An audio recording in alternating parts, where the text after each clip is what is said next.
Du coup, nous sommes sur la troisième partie de notre étude Royaume et Alliance.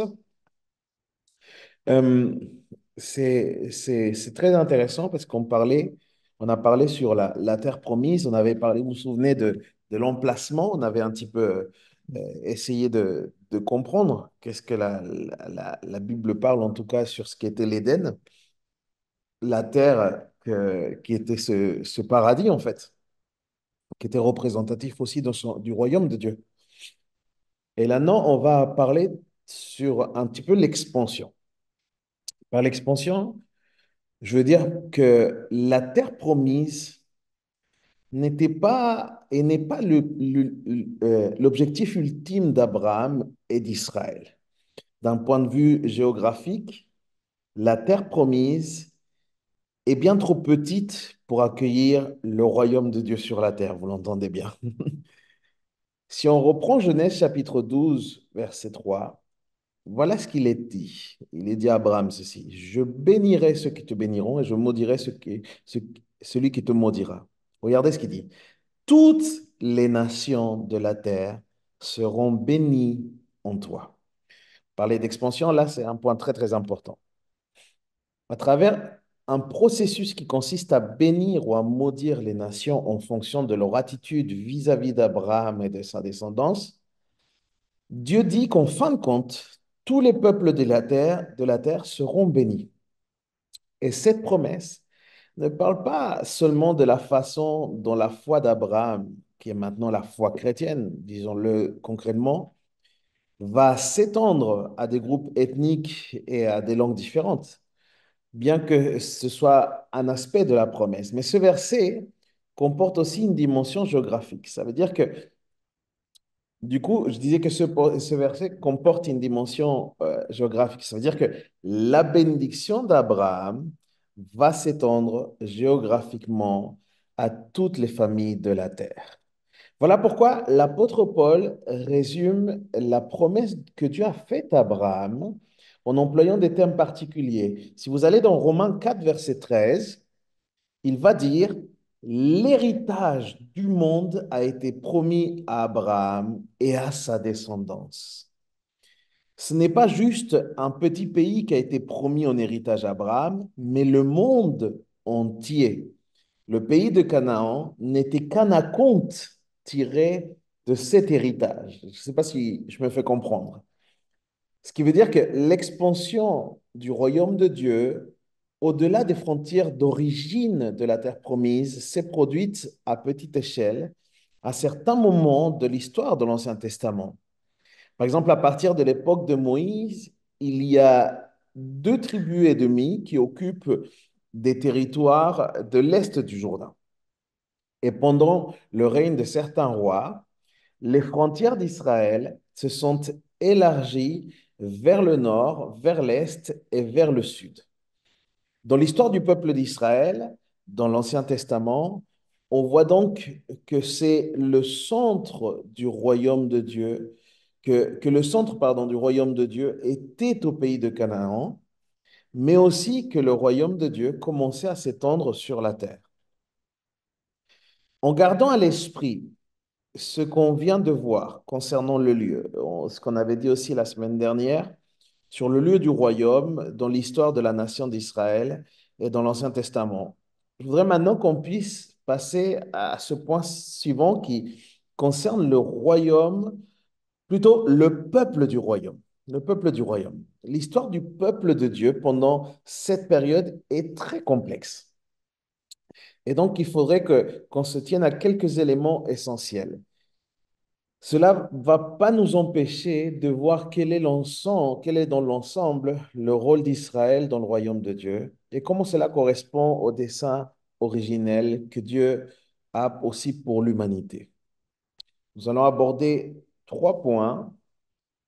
D'abord, le choix d'Israël en tant que peuple du royaume. On va voir ensuite la façon dont ce peuple a été établi pour être un royaume de prêtres. Et enfin, troisièmement, la désignation officielle des prêtres et des rois. Cette notion, elle va revenir, elle est importante. en tant que conducteur du peuple du royaume. Parlons maintenant d'abord du choix d'Israël. On va examiner le choix d'Israël pour être ce peuple élu de Dieu. Souvenons-nous que pendant la période primitive, après que le péché soit entré dans le monde, Dieu a choisi une famille au sein de l'humanité et a mis à part cette famille pour qu'elle le serve en tant qu'image restaurée de Dieu dans le monde, en fait. Ce motif de la famille unique, mis à part, nous le trouvons d'abord dans le chapitre 5 de Genèse, où le fils d'Adam, qui est Seth, devient donc le père d'une lignée de fidèles au sein de l'humanité. Plus tard, Dieu préserve cette lignée à travers la descendance de Seth. Il y aura Noé. Noé, à son tour, il aura trois fils, Sem, Cham et Japheth. Mais des trois, il n'y a que Sem qui est élu de Dieu. De la descendance de Sem est issu aussi un homme en particulier qui s'appelle Abraham, que Dieu a choisi pour perpétuer cette lignée fidèle. Ensuite, c'est Isaac, le fils miraculeux d'Abraham. Et après lui, c'est Jacob, le fils d'Isaac, euh, dont le nom d'ailleurs.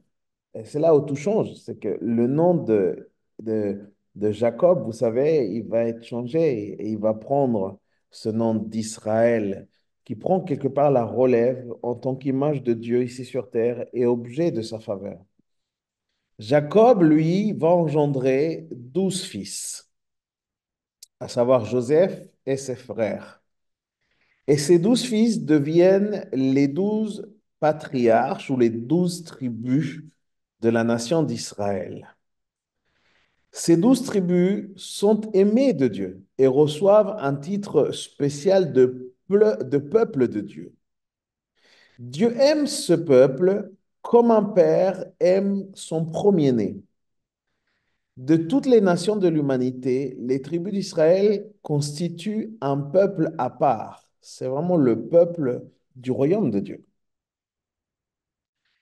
Et le truc, c'est qu'en choisissant, et on va sur cette notion de royaume et prêtre, en choisissant les tribus d'Israël, Dieu établit un royaume de prêtres pour qu'ils accomplissent la mission à qui on avait confié, vous vous souvenez, Adam et Ève dans l'origine, qui était la mission de pouvoir assumer la fonction de prêtre et de roi.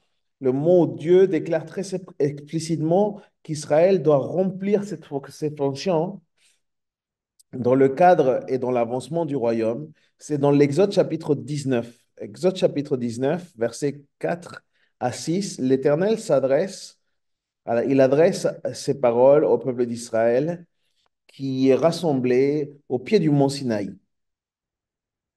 Il dit, vous avez vu vous-même ce que j'ai fait à l'Égypte. Je vous ai porté sur deux ailes d'aigle et fait venir vers moi. Maintenant, si vous écoutez ma voix et si vous gardez mon alliance, vous m'appartiendrez en propre entre tous les peuples, car toute la terre est à moi. Quant à vous, vous serez pour moi un royaume de sacrificateurs et une nation sainte. Notez bien que ce que Dieu dit au sujet de ces 12 tribus d'Israël, elles sont censées être un royaume de sacrificateurs et une nation sainte. Voilà la vocation que Dieu donnait à la nation d'Israël. Donc, un royaume de sacrificateurs et une nation sainte. Comme on l'a dit, la nation d'Israël devait être sainte, c'est-à-dire distincte, séparée des autres peuples.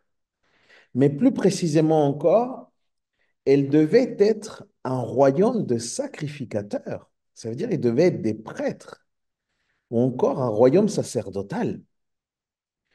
Le fait qu'Israël soit appelé un royaume de prêtres montre qu'Israël était censé remplir la double fonction avec laquelle Adam et Ève avaient été destinés à l'origine, encore une fois. Souvenez-vous qu'Adam et Ève avaient été appelés pour servir Dieu dans le monde en tant que prêtres et rois. Ici, nous voyons que les tribus d'Israël étaient aussi appelées à être les prêtres rois de Dieu. Et troisièmement, ce qu'on peut dire, c'est que même si tout Israël avait le privilège d'être sacerdoce royal du royaume de Dieu, il faut noter que lorsqu'Israël est devenu une nation puissante, certains Israélites ont reçu des vocations spéciales et sont devenus prêtres et d'autres sont devenus rois. Dans un sens général, toute la nation d'Israël était sainte car elle avait été choisie par Dieu pour être son royaume de prêtres, au sens mis à part. Et certaines familles au sein d'Israël, pour être des images de Dieu vraiment à part, en assumant formellement les offices de prêtre et de roi, et ils conduisaient en fait le peuple dans cette vocation sainte. Le livre d'Exode, par exemple, nous apprend qu'Aaron et sa descendance ont été appelés à servir en tant que prêtres.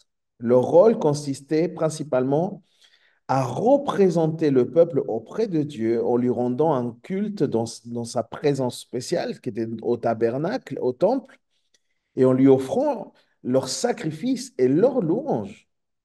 Plus tard, on découvre que David et sa descendance sont établis pour remplir la fonction de roi au sein du peuple de Dieu. Eux aussi, ils étaient des serviteurs particuliers de Dieu. Ils étaient appelés à exercer leur vocation plutôt sur un plan politique, mais ils faisaient ce que Dieu attendait en fait. Après avoir évoqué du coup le lieu, on a évoqué du coup le peuple du royaume dans l'histoire et la nation d'Israël à l'époque dans l'Ancien Testament. Je voudrais maintenant qu'on puisse passer sur ce qu'on peut appeler les grandes lignes de l'avancement du royaume pendant cette période. On n'est plus dans la période primitive, on est sur la saison juste après. Malheureusement, l'histoire d'Israël ressemble beaucoup à l'histoire primitive. C'est un mélange du coup d'avancées très positives et d'échecs catastrophiques. Le royaume de Dieu a progressé, mais à cause du péché de l'homme, cela n'a pas suffi pour atteindre le but ultime qui était d'étendre le royaume de Dieu jusqu'aux extrémités de la terre. Cette période de l'histoire de la Bible est longue et compliquée, donc on va devoir aborder quelques points ou quelques éléments importants de cette période. On a, on va du coup survoler trois étapes sur l'avancement du royaume pendant cette période. D'abord, l'étape de la promesse, ensuite l'étape de l'exode et la conquête, et troisièmement, la période que l'on pourrait qualifier comme l'empire d'Israël, au moment de grande gouvernance d'Israël. Concernant la promesse, cette période désigne celle des patriarches d'Israël. À l'époque d'Abraham, d'Isaac et de Jacob et des 12 chefs des 12 tribus d'Israël, Dieu a fait de nombreuses promesses concernant l'avenir d'Israël. On peut classer ces promesses en deux catégories principales. D'abord, des promesses de multiplication et ensuite des promesses de domination ou de gouvernance. De la même façon que Dieu a appelé Adam et Ève à se multiplier ainsi qu'à augmenter le nombre d'images de Dieu sur terre, Dieu a promis à Abraham que sa descendance euh, se multiplierait et deviendrait innombrable. Vous vous souvenez de cette promesse, Genèse 15, verset 15, vous connaissez très bien ce passage. Contemple donc le ciel et compte les étoiles. Si tu peux les compter, il ajoute, telle sera ta descendance. Et comme on l'a vu, Abraham et sa descendance ont été choisis pour montrer la voie au reste des hommes, concernant leur rôle en tant qu'image de Dieu. Cela laisse produire notamment au travers de la croissance numérique de cette descendance sainte. C'est pourquoi le jour où les êtres humains rachetés seraient aussi nombreux que les étoiles dans le ciel, c'est là où quelque part on allait avoir l'accomplissement de cette promesse. Mais c'est la raison pour laquelle le récit insiste tant sur la naissance d'Isaac. Pourquoi? Parce que Isaac, c'est l'enfant miracle né d'Abraham et de Sarah. C'est aussi la raison pour laquelle l'histoire biblique s'attache autant au fils d'Isaac, Jacob, et aux 12 fils de Jacob. Le peuple de Dieu est déjà en train de se multiplier dans l'Ancien Testament, mais pendant cette période même pendant cette période de la promesse. Et cela s'explique aussi ça explique pourquoi la croissance numérique de la nation d'Israël en tant que communauté constituée image de Dieu est vraiment un thème important dans l'Ancien Testament. Le développement, la croissance du peuple, le fait que le peuple gagne en terrain et en nombre, c'est un sujet qui est développé dans l'Ancien Testament. Mais les récits bibliques qui concernent les patriarches ne mettent pas seulement l'accent sur la promesse de la multiplication. Il parle aussi d'une promesse de domination, encore une fois, ou de gouvernance, peut-être pour qu'on comprenne mieux. Non seulement Dieu a-t-il promis à Abraham qu'il aurait une descendance nombreuse, mais il lui a aussi promis que sa descendance posséderait la terre sainte de Canaan. Et ça, c'est exactement ce qu'on voit dans le verset 7 de Genèse 15. Dieu dit encore, je suis l'Éternel qui t'a fait sortir d'Our des Chaldéens pour te donner ce pays en possession. Tout comme Dieu avait dit à Adam et Ève de dominer sur la terre, maintenant il dit à son peuple élu, le peuple d'Israël, qu'il pourra aussi dominer et prospérer dans le territoire que Dieu lui a promis. C'est la raison pour laquelle Abraham a acheté symboliquement un petit terrain dans le pays de Canaan. Je ne sais pas si vous vous souvenez de ce passage. Il en a fait un lieu de sépulture pour sa famille. De plus, ça explique aussi pourquoi Jacob, ayant quitté le pays de la promesse pendant un temps, il y retourne quand même, malgré le danger que cela représentait. Et ça explique aussi pourquoi sur son lit de mort, Joseph affirme que les Israélites un jour quitteront l'Égypte et retourneront en terre promise. Cette période des patriarches est une période dans l'Ancien Testament où Dieu fait des promesses qui concernent notamment la multiplication et la domination d'Israël en tant que peuple qui doit faire avancer le royaume de Dieu. Et on arrive du coup à l'Exode. On arrive à la conquête parce que c'est un passage qui est très important.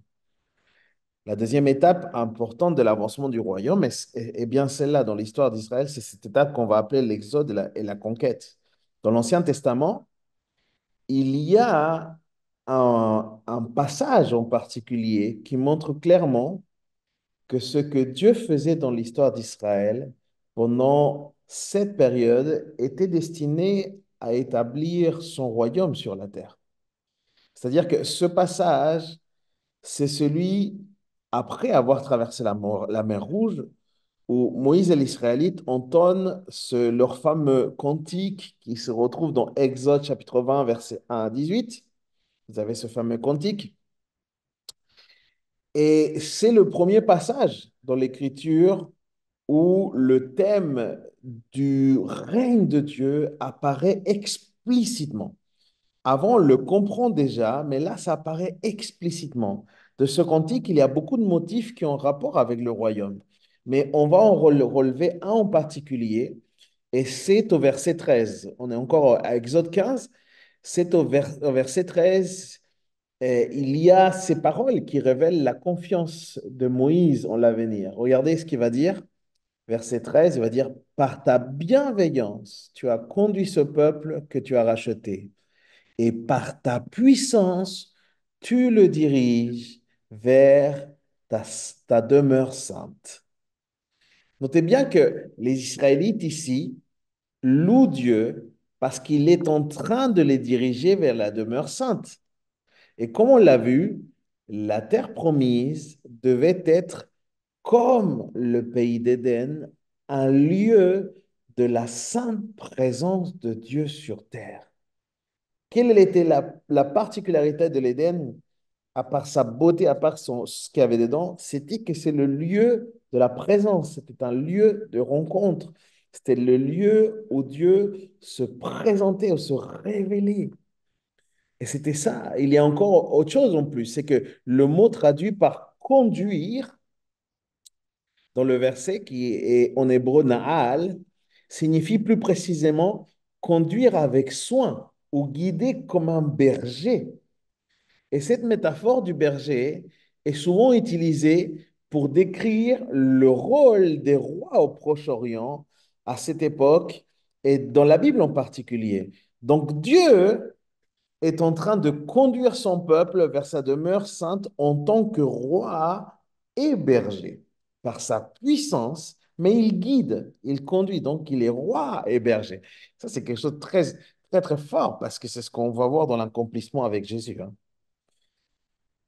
Le thème de la royauté de Dieu et le royaume de Dieu apparaît aussi à la fin de ce cantique, si on va au verset 17 et 18 d'Exode 15, nous dit, tu les amèneras et tu les implanteras sur la montagne de ton héritage, au lieu que tu as préparé pour ta résidence, ô Éternel, au sanctuaire, Seigneur, que tes mains ont établi. L'Éternel régnera éternellement et à toujours. D'après ces deux versets, Dieu est en train de conduire Israël vers une montagne sainte, vers un sanctuaire qui, un peu plus tard dans la Bible, se révélera être Jérusalem. Mais quelle sera la fonction de cette montagne et de ce sanctuaire? Eh bien, Moïse dit que ça sera la résidence de Dieu. Encore une fois, le terme ici traduit par résidence, c'est yashav en hébreu, qui désigne souvent l'emplacement du trône d'un roi. Étant donné les différents motifs relatifs à la royauté de ce passage, ce sanctuaire sur la montagne peut donc être compris comme étant le lieu où se trouvera le trône de Dieu, en fait. C'est pourquoi immédiatement après le verset 18, on trouve la louange qui emploie explicitement la terminologie de royauté. Il va dire, l'Éternel régnera éternellement et à toujours, ou pour toujours. Dieu a agi comme un roi pour son peuple d'Israël en le conduisant tel un berger vers la terre promise où il avait l'intention d'établir Israël en tant que peuple de son royaume réuni autour de son trône.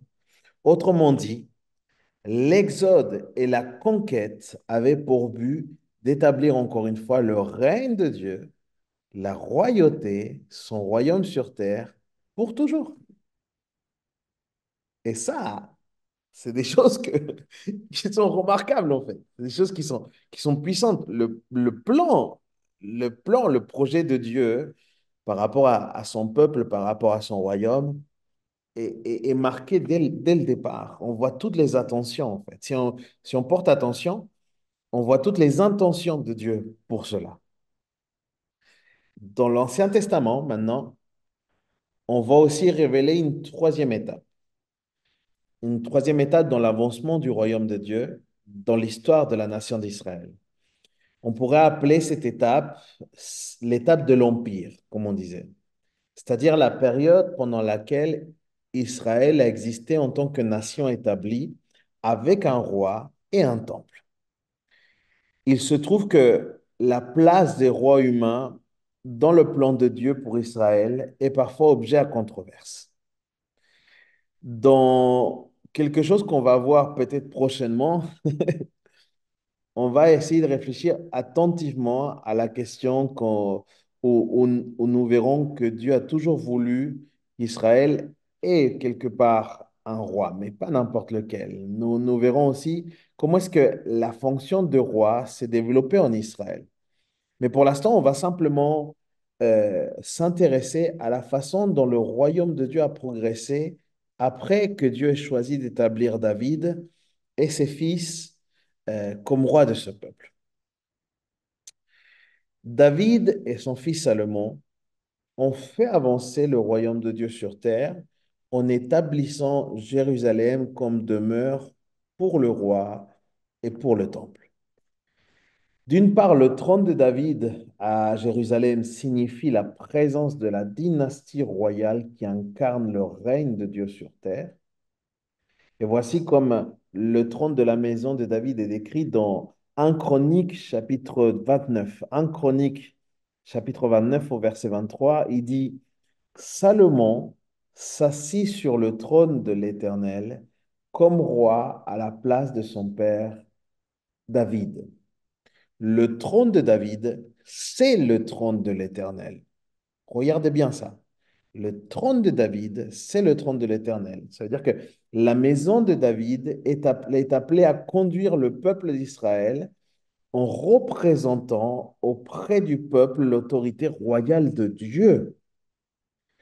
David et ses fils ont une fonction officielle éminente en tant qu'image de Dieu qui ont été élevés pour conduire d'autres images de Dieu. D'autre part, David a conçu et Salomon construit le temple de Dieu que la Bible appelle souvent la maison de Dieu ou le palais de Dieu. Et dans ce temple, les prêtres ont été établis pour conduire le peuple d'Israël, qui est lui-même un royaume de sacrificateurs dans son service et son culte à Dieu.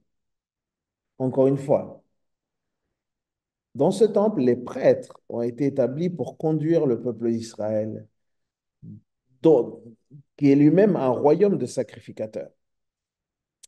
Or, Salomon a placé au cœur du temple l'arche de l'alliance que David avait apportée à Jérusalem. L'arche de l'alliance a une valeur symbolique très importante. Selon David, l'arche de l'alliance est le marchepied de Dieu. Voici ce qu'il dit David en Chronique chapitre 28 cette fois-ci, au verset 2. J'avais l'intention de construire un temple pour y déposer le coffre de l'alliance du Seigneur, le marchepied de notre Dieu. J'avais donc tout préparé à cet effet. Ça, c'est ce qu'on peut lire en français courant. Le trône de Dieu est dans le ciel, mais c'est l'arche de l'alliance dans le temple de Jérusalem qui est son marchepied. Finalement, Salomon a fait de Jérusalem une capitale pour la maison de David et un sanctuaire royal pour Dieu lui-même. Et cette image est très, très belle. J'ai toujours aimé personnellement cette déclaration de Dieu, comme quoi, enfin, cette déclaration de David m'est inspirée bien évidemment par Dieu, comme quoi c'est son marchepied. En fait, j'aime savoir que Dieu est dans le ciel, mais qu'il est profondément connecté avec la terre. Il est profondément connecté avec nous. On peut donc voir qu'à l'époque de David et Salomon, le peuple d'Israël n'est plus la petite tribu nomade qu'elle était à l'époque d'Abraham, mais il est devenu une véritable nation, établie à travers l'exode et la conquête. Et enfin, il est devenu l'empire que l'on vient d'évoquer avec un roi et un temple établi dans la grande ville de Jérusalem. C'est-à-dire que le royaume de Dieu était en train de s'étendre au travers de la nation d'Israël. C'est pour ça que les conquêtes étaient aussi importantes. Mais dans quel but Israël est-il devenu un empire? Parce que quelque part, c'est ce qui s'est passé. Eh bien, pour le dire simplement, Dieu a conduit son peuple dans cette trajectoire pour qu'à travers un roi humain, Israël, qui était roi serviteur élu de Dieu, celui-ci était David, le règne de Dieu puisse s'étendre jusqu'aux extrémités de la terre. Voici comment le psalmiste, donc David lui-même, évoque le plan de Dieu à cet égard dans le psaume 72. Je vais lire quelques parties du psaume qui vont nous permettre de comprendre ça. En gros, c'est du verset 1 jusqu'au verset 17, mais je vais juste lire les parties qui expliquent ce qu'on vient de dire. À partir du verset 1. Ô Dieu, donne tes jugements au roi et ta justice au fils du roi. Plus loin, il va dire, il dominera d'une mer à l'autre et du fleuve aux extrémités de la terre. Après, il dit, tous les rois se prosterneront devant lui, toutes les nations le serviront. Plus loin, il est dit, son nom subsistera toujours, aussi longtemps que le soleil, son nom se perpétuera. Par lui, on bénira mutuellement toutes les nations, euh, le diront, et toutes les nations le diront heureux. Il y a plusieurs éléments importants dans ces passages que je viens de lire. D'abord, le psalmiste prie pour que la maison de David soit établie, pour qu'elle soit caractérisée par la justice de Dieu.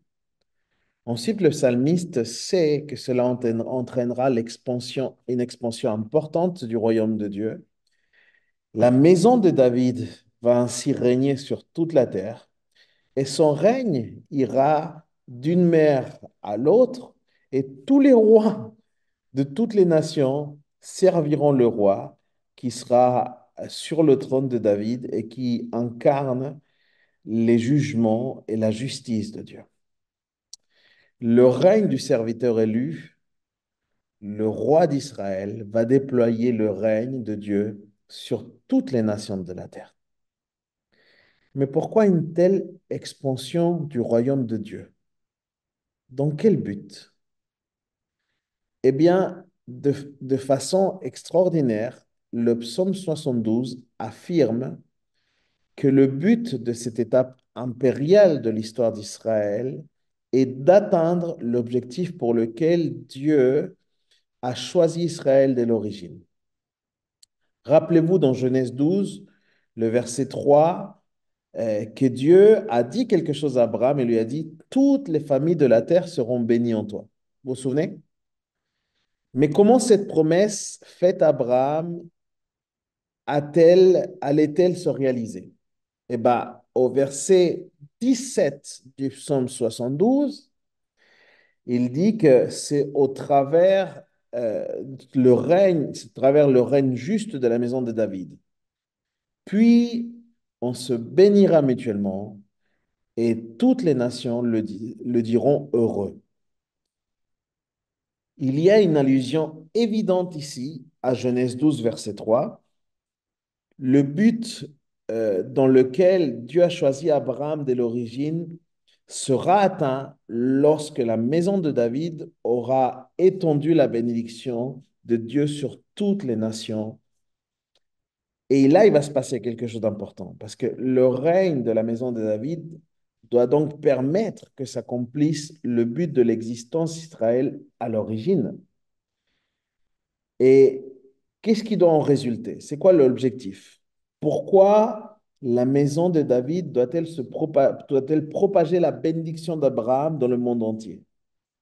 Tout simplement pour que le règne glorieux de Dieu s'étende jusqu'aux extrémités de la terre. Et c'est la raison pour laquelle le psaume 72 s'achève par cette formidable louange. Psaume 72 au verset 19, il dit, Béni soit à jamais son nom glorieux. Que toute la terre soit remplie de sa gloire. Amen et Amen.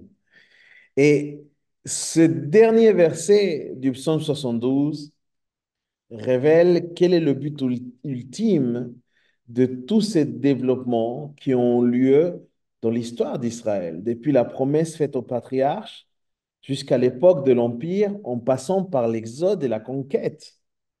Ces différentes étapes du royaume tendent toutes vers un but précis, c'est que la terre soit remplie de la gloire de Dieu. À travers le règne de la maison de David, le royaume de Dieu doit s'étendre depuis les frontières d'Israël jusqu'aux extrémités du monde, jusqu'à la présence glorieuse de Dieu. Est-ce que la présence glorieuse de Dieu soit manifeste sur la terre, comme au ciel? Ça ne vous rappelle pas quelque chose? Allez, faites de toutes les nations. Dieu a un projet. Dieu a un projet très, très précis. On a donc pu voir quels étaient les contours du royaume de Dieu dans l'Ancien Testament. Tout d'abord dans l'histoire primitive, puis dans l'histoire d'Israël et de la nation. La semaine prochaine, parce que là, ça en entame une nouvelle étape, je vous propose qu'on puisse voir le dernier volet de cette partie. Parce qu'on ne va pas s'arrêter là. Après, on va parler, là, on a parlé beaucoup du royaume. Après, on va parler de l'alliance, vraiment. Mais la semaine prochaine, on va vraiment finir avec ce qui serait le volet du royaume de Dieu dans le Nouveau Testament. Et en tant que disciples de Christ, il nous faut comprendre ce que dit Dieu dans le Nouveau Testament sur le royaume de Dieu si on veut justement appliquer correctement l'Ancien Testament à notre époque, parce qu'il y a des éléments de l'Ancien Testament qui sont importants à pouvoir appliquer dans notre époque concernant le royaume de Dieu. Mais ça, on le verra la semaine prochaine.